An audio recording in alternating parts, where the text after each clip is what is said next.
Alright, before we get into anything else today, I have to talk about what just happened at Raiders camp because it's not something you can bury in a highlight reel. This one's got shouting, shoving, a helmet on the ground, and two guys who are supposed to be the backbone of this roster going at each other in front of the whole team. And normally I'd tell you to relax. Camp scuffles happen every single year, don't overreact. But this one's different, and by the time I walk you through it, I think you'll see exactly why. Here's the scene. Late in practice, tempers snapped between Kirk Cousins and Maxx Crosby, and from what I've gathered piecing together accounts from people who watched it unfold live, this wasn't some throwaway shove that gets forgotten 5 minutes later. Crosby won his rep clean, got into the backfield, and batted the pass down at the line. But that's not even the full picture. Apparently, this wasn't his first taste of that matchup either. He'd already been getting under Cousins' skin a couple times earlier in that same series, brushing his arm, getting a hand on him, needling him rep after rep before finally finishing the job. And Cousins, a guy who built his entire reputation on being unshakable, hit his breaking point. He spun around, grabbed Crosby by the shoulder pads, got right up in his face, and words started flying. Somewhere in that tangle, a helmet popped clean off. Sit with that image for a second. That's not a light disagreement. That's real competitive rage boiling over in front of an entire roster. Now here's the piece of this story that actually matters to me more than the shoving match itself, so stay with me. Right before that blow-up, Cousins had already thrown a couple of interceptions. He was struggling. He was off rhythm. And this is exactly the kind of stretch that can unravel a quarterback. One bad throw becomes two, becomes three, confidence starts bleeding out in real time in front of everybody watching. And then, right in the middle of that rough patch, his own best defender gets physical with him in front of the whole team. That's the fork in the road right there. Does he crumble? Does he sulk his way through the rest of practice? Does that moment live rent-free in his head for the next 20 snaps? He did the exact opposite. Immediately after that confrontation, Cousins walked into a 2-minute drill, and by every account I've come across was surgical, sharp, completely locked in, like the eruption never happened at all. I'm not glossing over how significant that is, because that's precisely the response you need out of the guy who's supposed to be the emotional center of that quarterback room. Getting rattled, getting into it physically with a teammate, and then answering with your cleanest football of the entire day. That tells you something real about what's happening inside that helmet. That's not nothing. That's the whole ballgame when it comes to leadership under pressure. One of the beat reporters covering this team dropped a comparison that genuinely stopped me mid-scroll, and I want to walk through why it landed the way it did. He compared Cousins stepping into this new offensive system to what happened when Matthew Stafford landed in Los Angeles a few years back. Now, let me be careful here, because I am not telling you Cousins suddenly has Stafford's arm talent. That's not the comparison at all. The comparison is structural. Take a veteran passer who already knows how to run a system at an elite level, drop him into an offense built by a genuinely gifted play designer, and all of a sudden, pieces that never quite fit before start clicking into place on their own. Hearing that framing actually shifted something in how I've been thinking about this entire situation. Because I'll admit it, heading into camp, I had already mentally started writing Cousins off a little. I pictured a fading veteran running out the clock on a bridge roll, somebody who might not even survive the full season before this front office pulled the plug and handed the keys over. I had genuinely penciled in a mid-season changeover, Fernando Mendoza stepping in while we all watch the torch get passed live. Watching how this is actually playing out though, I'm not sure that timeline holds up anymore. From what's being reported about Mendoza's early practice reps, they haven't exactly jumped off the page, and to be fair to him, that doesn't mean his career is decided based on a handful of August reps and pads. It just means he's clearly not ready to walk in and be a plug-and-play starter inside a system this dense with detail. And honestly, that's not a shock. Rookie quarterbacks almost always need time to catch up to the speed of this league, especially in a scheme built on this much nuance. Meanwhile, on the flip side of that exact equation, you've got Cousins, a guy who has literally lived inside this coaching lineage before. Trace his development back far enough and you land right at the root of the same Shanahan coaching tree that shaped his early career. This isn't him cramming to learn a brand new language under a countdown clock. This is him remembering something he already speaks fluently. Let me circle back to that Cousins-Crosby moment one more time, because there's a bigger picture layer here I don't want you to miss. Stop and think about who these two men actually are inside that building. Cousins is the unquestioned voice of that offense, the guy who's supposed to command trust from an entire offensive line and set the emotional temperature for the room. Crosby is that exact same kind of anchor on defense, the face of the unit, the standard bearer for effort on every single snap of every single practice. When your two most important locker room leaders are the ones tangled up in a heated, physical moment like that, I don't read that as dysfunction. I read that as competitive fire finding its outlet. That's exactly the kind of standard-setting intensity a roster needs when it's trying to build a brand new identity from scratch. But that wasn't even the only scuffle on the field today. Earlier in practice, a separate incident broke out between Caleb Rogers and Jonah Laulu. Rogers apparently got hold of Laulu mid-rep, and Laulu answered with a punch, which coaches and teammates shut down almost instantly. This one fascinates me for what it implies about the rep itself. My gut says Rogers was winning that battle, whether that means beating him cleanly or holding on a beat too long after already winning. Exactly the kind of thing that lights a competitor's fuse. Then again, it's just as possible Laulu won clean and Rogers grabbed him out of frustration, which triggered the punch. I can't say for certain which version is true. Either way, you're watching real competitive edge on both sides of this roster. And with the calendar accelerating, I expect that intensity to keep climbing rather than settling down. And make no mistake, the calendar is moving fast now. Real football has already kicked off elsewhere around the league, with actual preseason games already in the books for other teams. The rhythm of camp is sharpening by the day, and this team is less than a week from its own preseason opener. Will the starters play meaningful snaps in that game? I doubt it. Teams rarely risk their top guys in the first preseason outing, but I do expect Fernando Mendoza to see real playing time, which means we're about to get our first look at how he handles an actual live game environment instead of a scripted practice setting.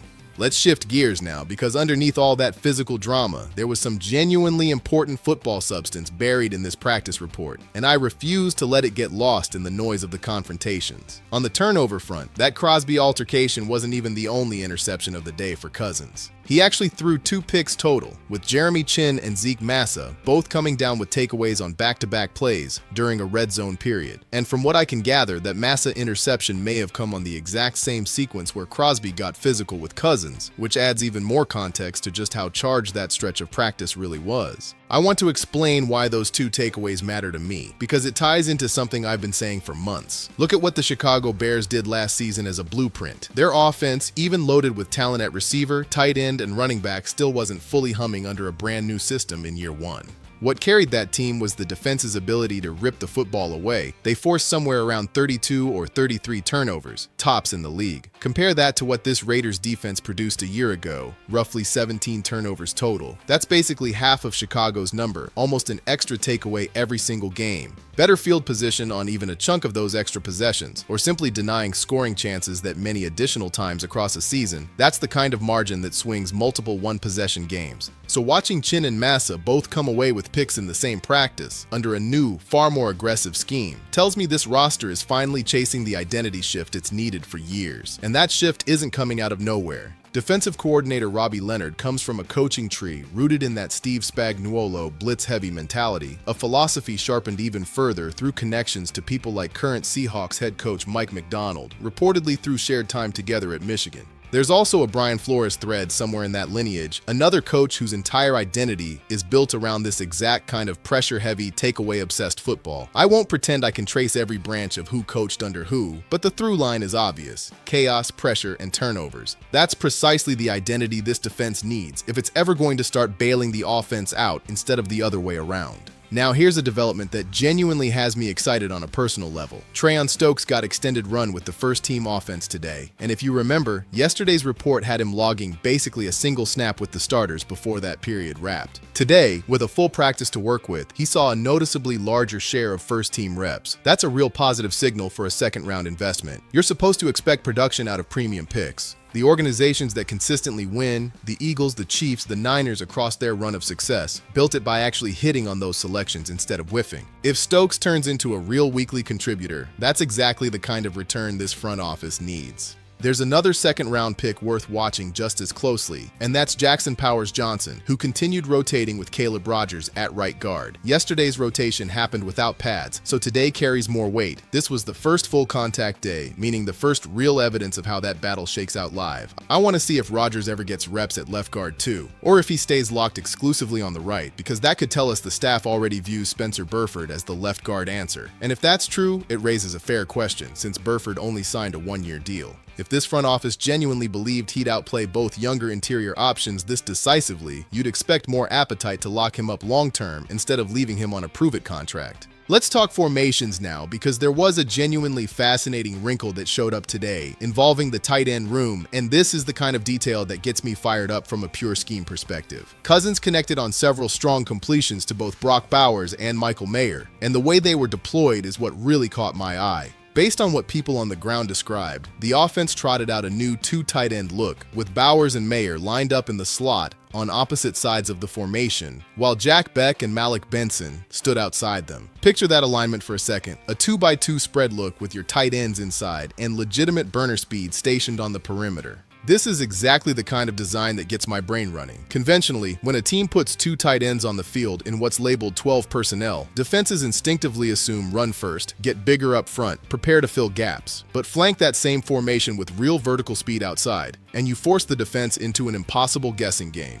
Here's where it gets dangerous. You're already in that grouping, no substitution needed, and then you push tempo, run a quick, efficient play, hurry back to the line before the defense gets any window to adjust personnel. Defensive substitutions are tied to what the offense does. If the offense never subs out, the defense never gets the chance to counter. Now you've got a defense stuck in a bigger, run-oriented grouping trying to defend what's functionally a spread passing attack, and they can't get the right bodies on the field in time to answer it. What makes this concept work is that Bowers isn't your traditional lumbering tight end. He plays much closer to an oversized receiver, strong, physical, but with real movement skills and enough long speed to threaten vertically. Mayer brings more of that classic size and physicality to the same grouping. Pair that with legitimate burner speed on the outside, and you've built genuine matchup nightmares no matter what a defense throws at it. Teams rarely reveal their full playbook during camp, so this wrinkle might not be brand new, just newly reported. Either way, if it's a real element of the install, that's an outstanding weapon, and I expect this grouping to show up as a difference maker once the games start counting for real.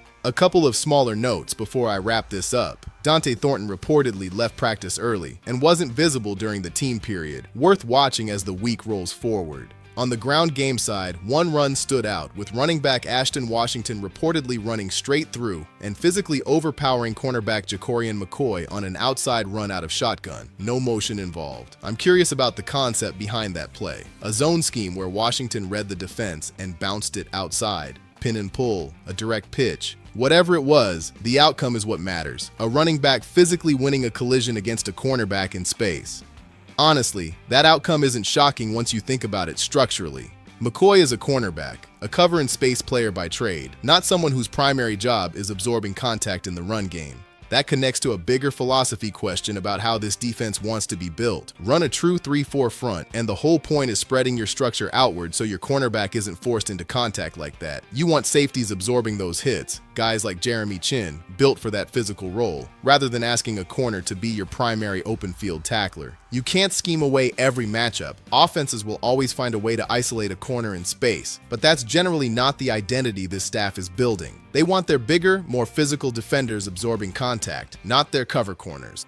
One final defensive note before I close this out. Malcolm Koonce was seen lined up directly next to Adam Butler in certain packages today, suggesting some interesting personnel flexibility this staff is exploring. This organization clearly has multiple viable pass rushers it wants on the field together, and putting Koonce in that alignment, essentially a 4-technique look, tells me there's a real plan taking shape. My read is this could be the early framing of a rotational structure where certain edge rushers work more of an interior shaded technique, staying attached closer to the tackle, which frees up true outside speed rushers like Crosby to operate on the edge. With Tyree Wilson not practicing today, it makes sense Koonce stepped into that role, and it's worth tracking whether the rotation sticks once the unit gets healthy again.